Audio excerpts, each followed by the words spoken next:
Let's face it, most of the things you wanted to learn or achieve in your life, you haven't really been consistent on them. Maybe because those things are scary, maybe you have fear, maybe you have endured some past failures or setbacks that made you lose confidence, that can happen. Or maybe you have a negative entourage or conditioning around you, or some toxic friends who don't really encourage you at all. We see many of those graphs over the internet, that kind of learning curve that express how the drop of motivation happens, especially after some moments where we were super motivated and then there is a crash where we don't want to do anything anymore. Those things happen to literally everyone, including Instagram people or like famous business influencers or I don't know what, who preach they are just hardworking every day, nonstop all the year.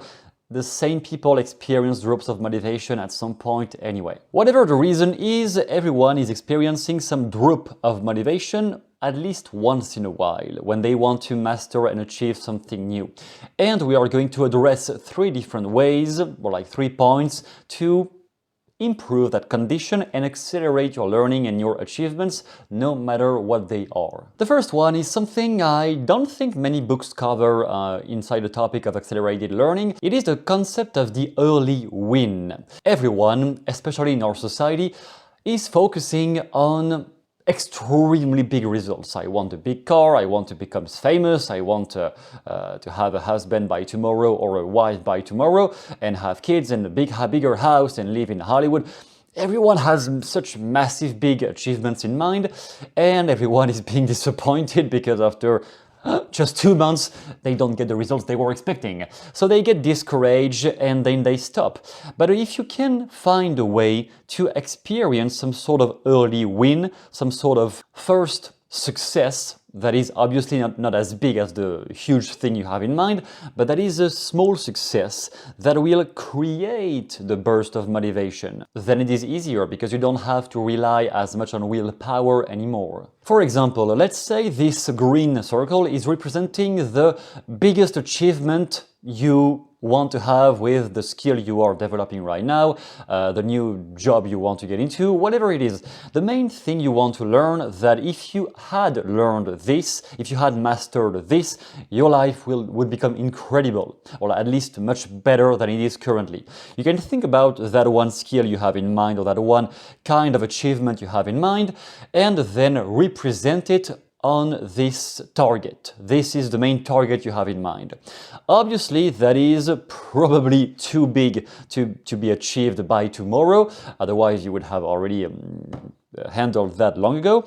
So we want to break it down in smaller pieces. What is the most acceptable early win you might aim for? That would already be a pretty interesting achievement. From all of those, what is the one thing that you can have? You can think about it right now. You know, if at least I had this, if at least I had accomplished this, it would be a great relief. It would be a big relief to know that, fuck, I have done this. That's great already. Then I can devote some energy to the rest. But what is that one thing for you?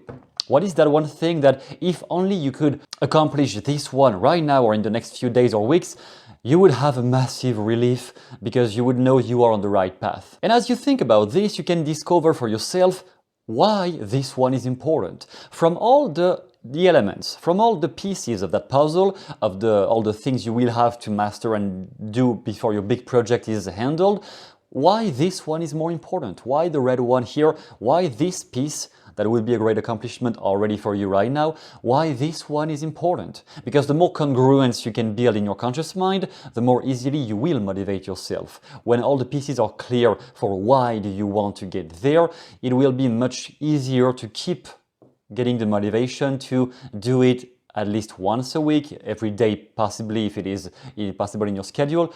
It will be easier overall. And finally, what are the fears linked with that? Because obviously, if you haven't crossed that yet, if you haven't crushed that goal yet, then it means you have some fears or concerns or maybe some blockages associated with accomplishing that.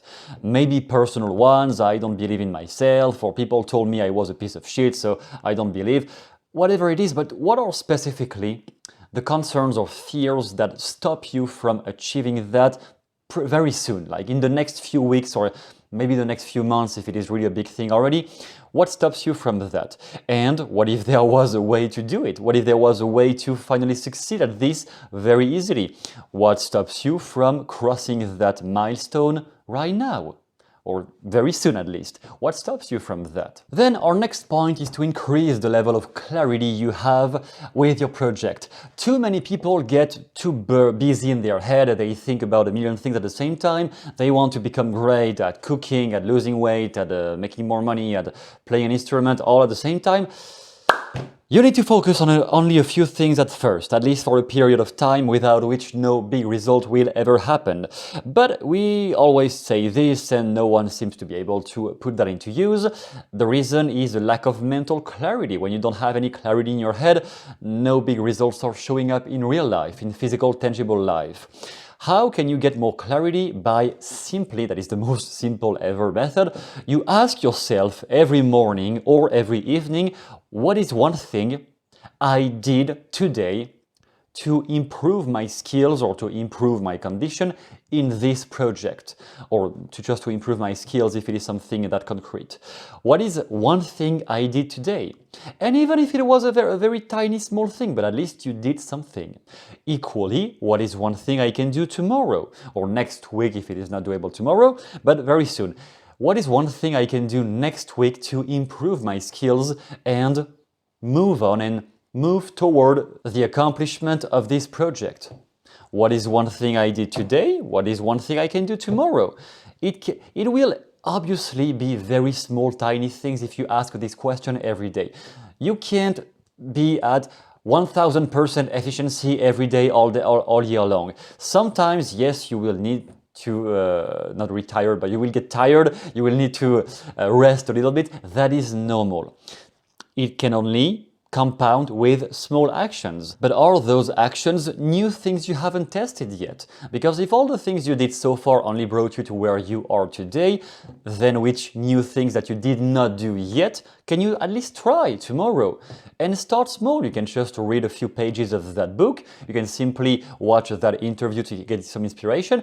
Those are enough, but what is one thing you did today? What is one thing you can do tomorrow to improve your skills on that matter?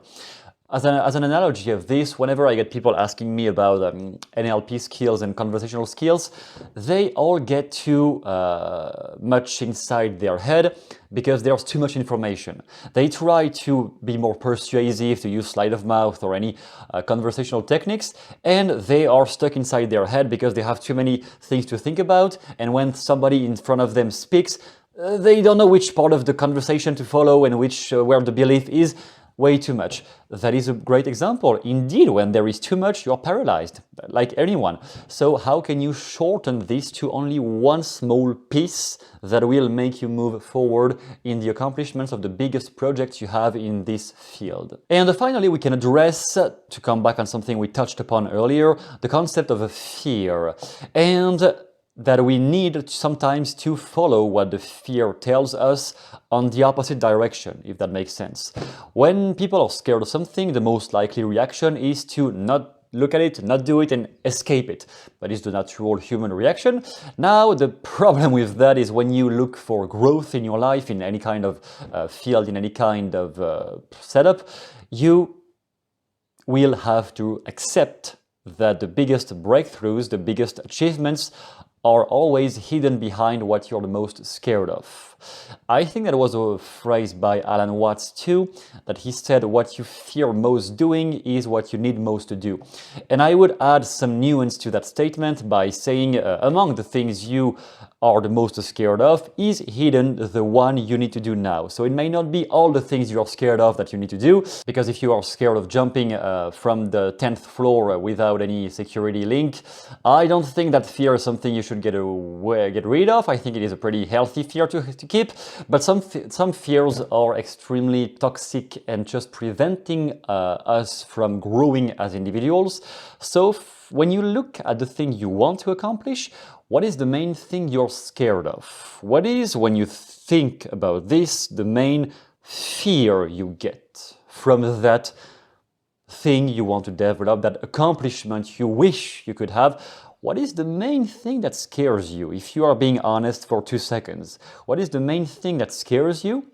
And what are the small steps you could put into place right now to accomplish it nonetheless? Because if we come back to this representation, once you have crossed one red square like this, what will happen automatically in your mind is that you will find yourself capable of accomplishing a lot of related things that will require much less willpower, that will require much less motivation, that will require much less effort, because you have already crossed one.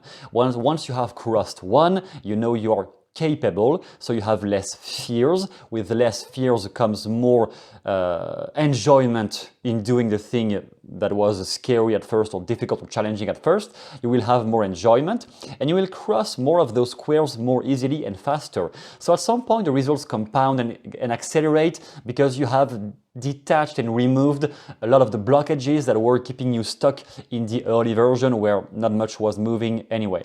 And at some point you have crossed most of this. Once the results compound over time, once you have remained consistent on your learning journey for long enough, the results compound and you find yourself able to cross challenges that felt or seemed completely out of reach in the beginning.